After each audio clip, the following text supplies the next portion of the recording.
Coming up on this episode of Iowa Life, we'll meet an author, gardener, and blogger in Southeast Iowa. I had so many things that I loved learning about growing up, and I still did them. I didn't have the same purpose in doing them, but I did it, and so I think I needed a way to kind of give that sense of purpose to what I was doing.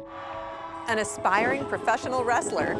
They used their body as their language in the ring, and I connected with that immediately. And we'll learn how a nonprofit is making sure pets stay with the people who love them the most.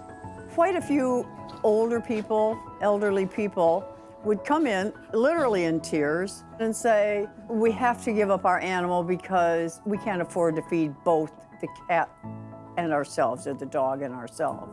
That's how Midwest Pets came about. It's all coming up next on Iowa Life. Funding for Iowa Life is provided by the Laney Grimm Fund for Inclusive Programming at the Iowa PBS Foundation, and by Friends, the Iowa PBS Foundation.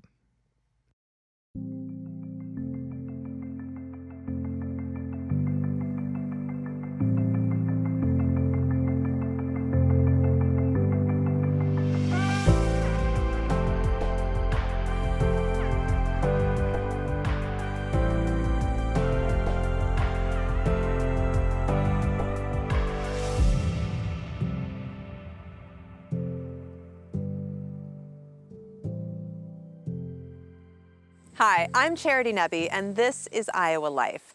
Today, we are on Kaleb Wyse's farm in southeastern Iowa, where his passion for growing and creating is deeply connected to the land and his family's traditions. We will find out more about Kaleb in just a few minutes, but first, we are going to meet a man whose passion takes him in a completely different direction.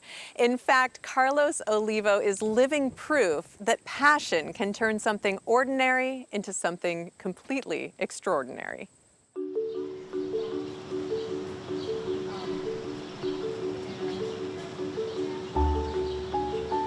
I'm a server at the Dandelion. This one here for you. Thank you. Any condiments that I can get you? Any ketchup, hot sauce? I am originally from Guatemala City, Guatemala. I immigrated here when I was around 5 years old in 2008. Been in Iowa ever since. There's not many Spanish channels on TV. Spanish was my first language, so getting used to that was a bit hard. I couldn't really connect to much stuff on TV. But one thing that I do remember connecting with was professional wrestling.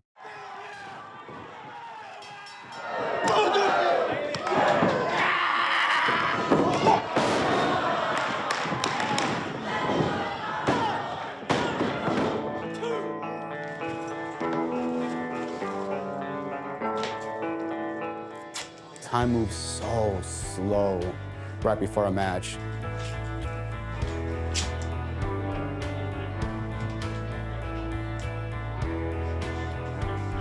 What makes a good wrestling personality is yourself, honestly. It's just you tuning it up to 1,000. I stick by my real name, Carlos Oliva, but I go by the Guatemalan Dragon. I wanted to bring a piece with me to the ring as well, representing who I am. And this was the best way to do it. Pro wrestling is physical theater. At its core, we're trying to tell a story. My name is Marco Smeza. I wrestle as Dante Leon. It's an art form. It's, it's same as writing or painting or music. It's just a little bit more physical.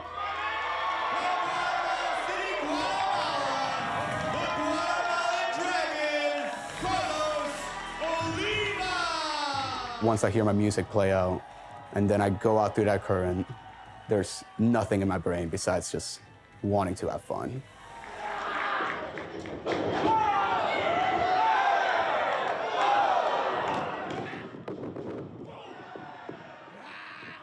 They used their body as their language in the ring, and I connected with that immediately.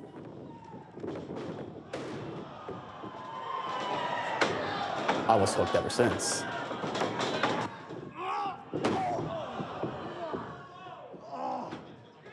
The second you walk out those curtains, we're telling a story, and you want to connect with the audience. You want the audience to remember you.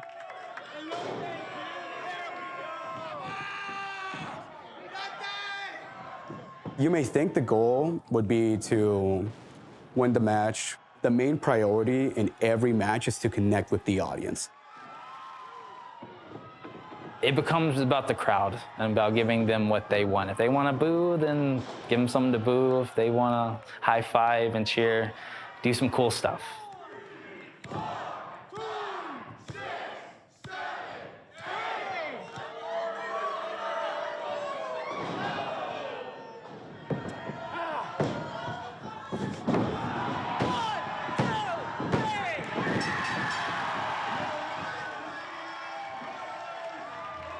One thing I really wanted to do deeply was just be a wrestler, but that was never a thought that occurred in my head. So I looked online, Googled how to be a pro wrestler, and then I stumbled upon Black and Brave Wrestling Academy up in Davenport. And I was like, this is a gold mine.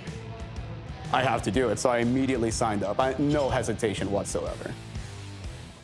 We're both graduates of the school, and usually when you graduate, you stick around and you train and try to become better.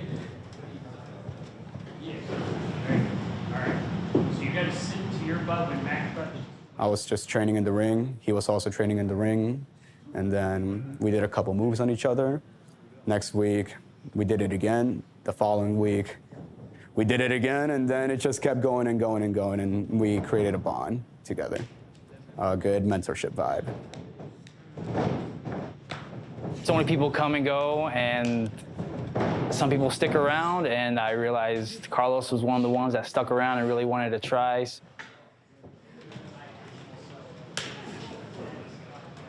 The way me and Carlos train is we practice how we play. You know, we bring the aggressiveness, the hard hitting that we would do in front of a crowd. We do that in front of no one. It's not all fun and games all the time. Your body hurts. Your body will break down. I get hurt a lot in this business. Even though some people can say it's fake, the stuff we do really hurts. Many people's careers end very early in this profession. If you don't have a heart for it, you're just not gonna be a professional wrestler.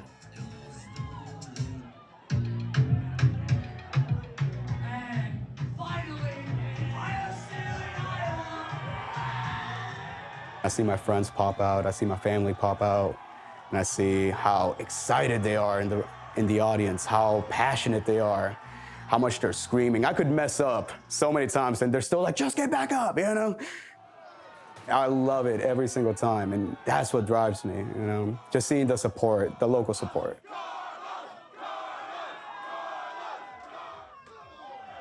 He wants to help, not just with wrestling, but if you ever met Carlos, you know that he is a genuine, sincere person.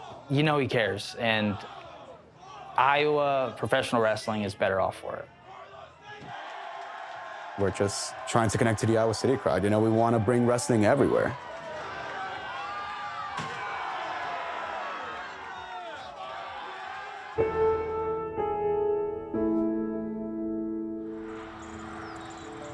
Growing up in a Mennonite farming family in Iowa, gardening, canning, and cooking have always been a way of life for Kaleb Wyse.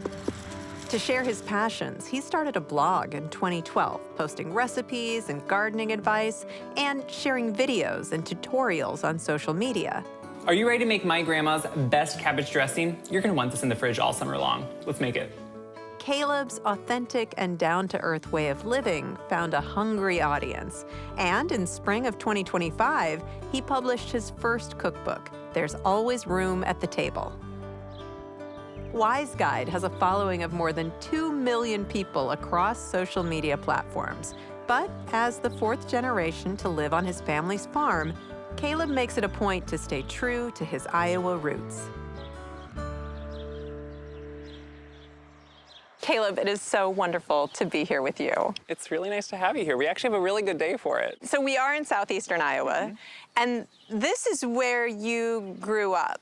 So this right here is where my grandparents lived when I was really little. The generational farm is kind of across the road, catty corner. So pretty much every summer day it seemed like we were walking over here, enjoying the yard or the house with grandma, and grandpa was always out with dad on the farm. So it's always felt like home. Without, I don't think my parents meaning to, they gave me the opportunity to kind of just do chores wherever they fit in. I was always much more a part of the community of preserving things from the garden, being in the kitchen with both grandmas and mom, paring apples, freezing fruit of some type. And so I think I don't know if I was drawn to it, if it called me, or if I just always really enjoyed it. So you went away to college in Virginia, and you studied business, but you always knew you wanted to come home. Why did that feel so important to you? We were a very close-knit family growing up.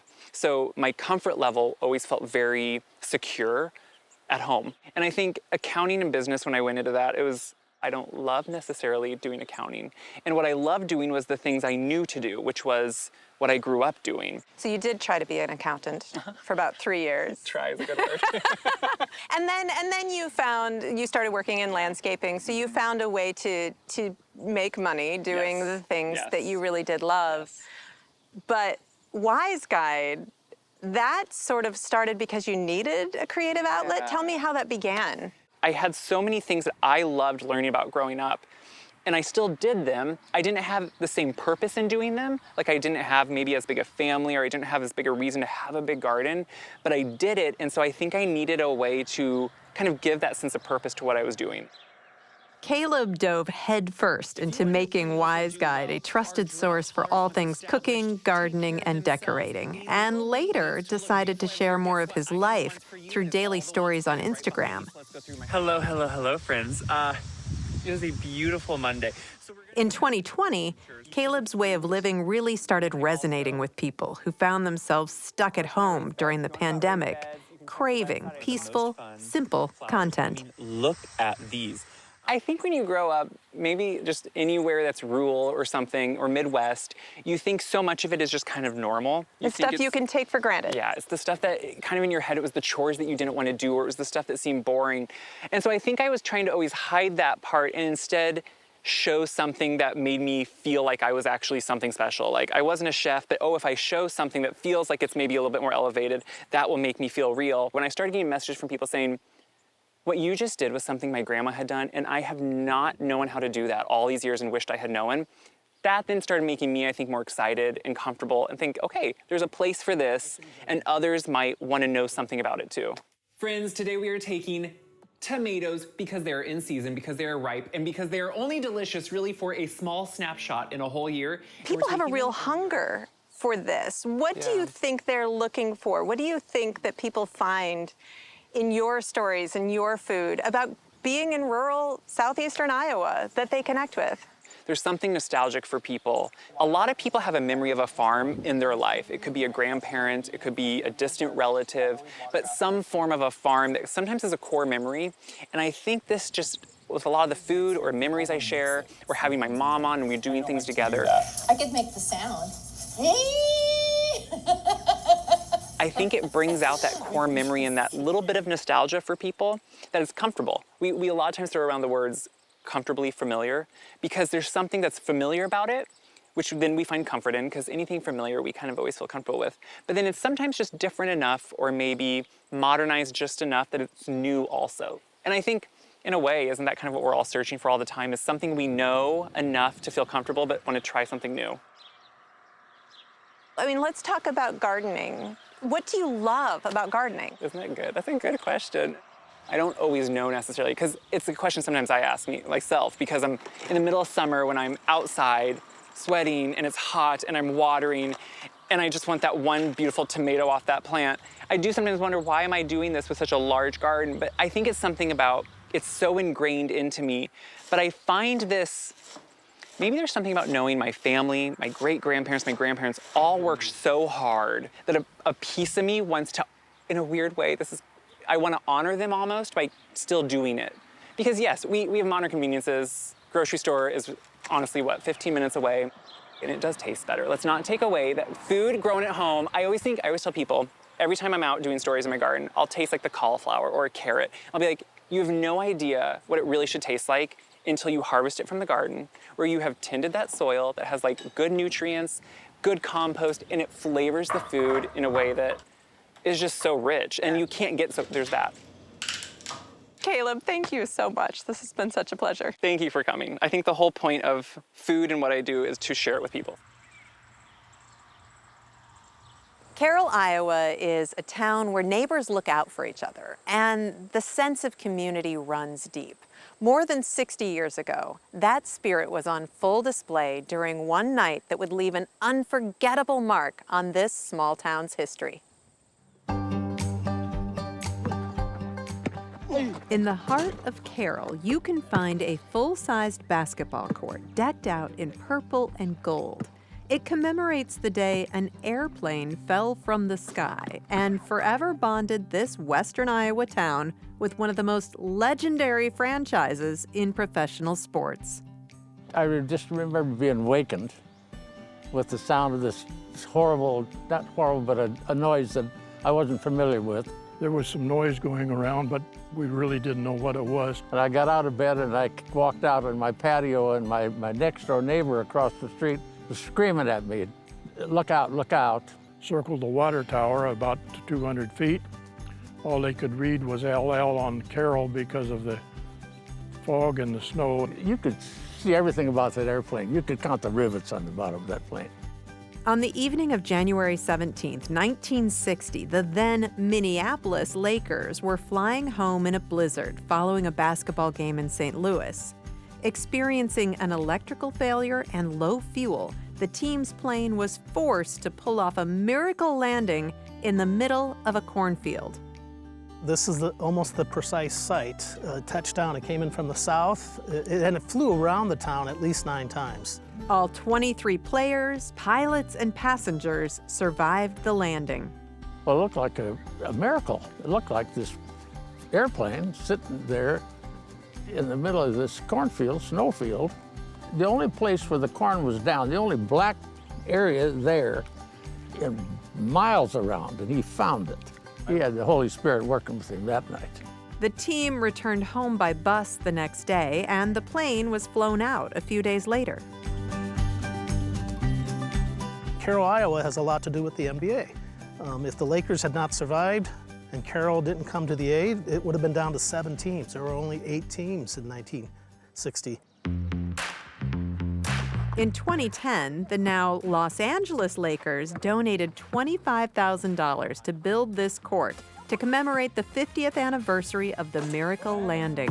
Well, ribbon cutting that's pretty exciting. We had the people from the Lakers here. We had a perfect day in September, did a flyover. We had a few, Tommy Hawkins made a great speech, and he kissed the court. It was a fun day. It was a lot of people here, and did the ribbon cutting, and the DC-3 went over just at the right time. Today, travelers can visit this historic site and shoot some hoops on the exact spot where Carroll residents came to the aid of the NBA. It's very well known in the community. It's one of the pieces of history that every town would like to have that has a good ending. Makes me feel really good about Carroll, Iowa.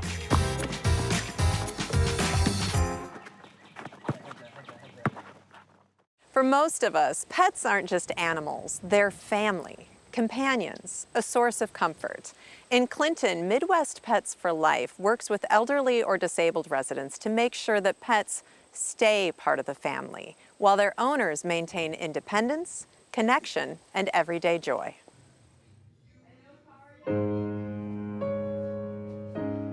Three of us down here used to work at the Clinton Humane Society. And what we saw while we were up at the Humane Society were quite a few older people, elderly people, would come in, literally in tears, and say, we have to give up our animal because we can't afford to feed both the cat and ourselves, or the dog and ourselves. You could not walk into any animal shelter at this time and not hear the same stories of, you know, Fifi, great dog. We've had Fifi for 17 years. We just can't take care of her anymore. We can't afford it. We can't afford the food. My mom passed away 7 or 8 years ago now from Alzheimer's.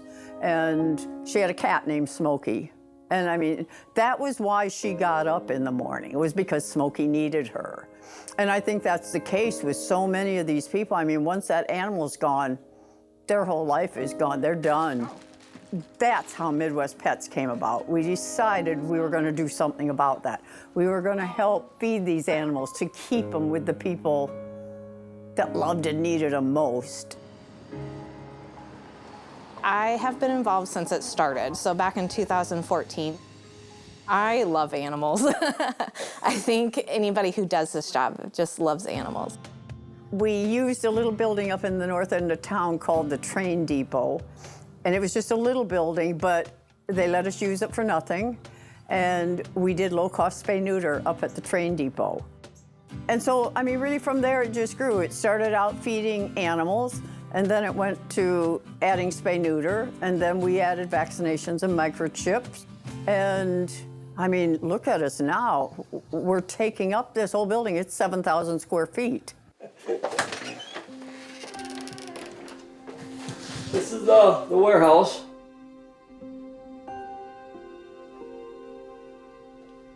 It doesn't last very long. It goes pretty fast. Kennels to help is our 2 big traps that we use when we get called to try to catch dogs that are loose, left, or dumped off. When I first got into it, I seen people just dump their dogs out in the country, and it just like ripped my heart out.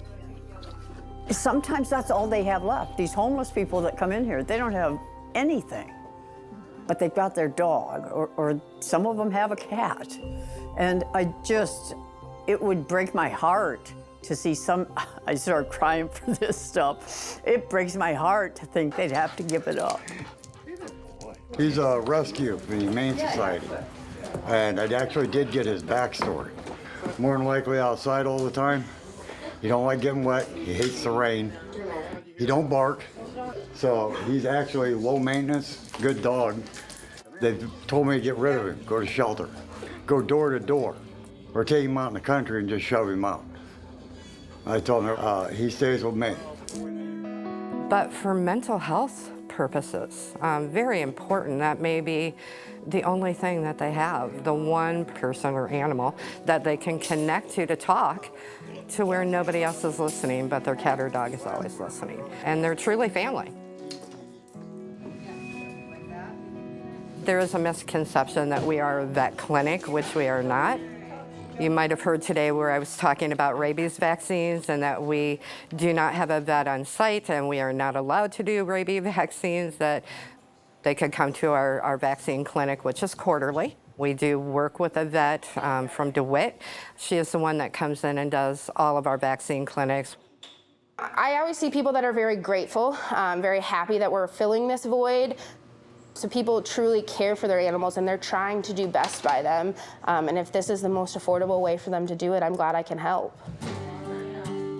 Kim and Sandy are very persistent. They would go out to the community and they would just be like, we need this. The community needs this. And the community agreed. I'll take you. Thank you so much for the donation. Are we financially secure? I don't know that any nonprofit is. But we're funded only by donations. So it does take a community to get to where we are today. You know, so it's fundraising. It's getting out into the community and taking Lindsay, taking them out into the community, talking about responsible pet ownership. Because the pig is what gets you in the door. It gets you the show. Yeah, she's our spokespig. We call her the MPFL spokespig. She is really smart, isn't she? 16 might have been when I got my first pig. So I got Annie Oinkley first. Maybe a few months later, I think Frank Swinatra came. And then Ham Solo came, and yeah, it just went on and on. I absolutely love the spokes pigs. They are a great addition. It's nice having them, especially most of them coming as rescues, especially like Lindsay Loham, who is an adorable little thing and just wants attention and to be loved on. What could go wrong there? I don't know. I got so wrapped up in it. I didn't mean to ever be a hoarder, But I think I kind of am now. You know, I've got 11 pigs. God, who does that? Honestly, yeah, that opened the door for a lot of programs to get out in the community. What do I get out of what I do? Nothing. I get absolutely nothing. But what I mean is, I don't get a paycheck. But you know what? I do get satisfaction out of it. I go home so many times happy with what we've done for the community. And I mean, we're taking care of, I think, 5 counties. It does bring me joy. That's it for this week's episode. Thank you for joining me as we explore the passions that shape people's lives and the ways we keep family close in spirit, in tradition, and in community. I'm Charity Nebbe. See you next time for more Iowa Life.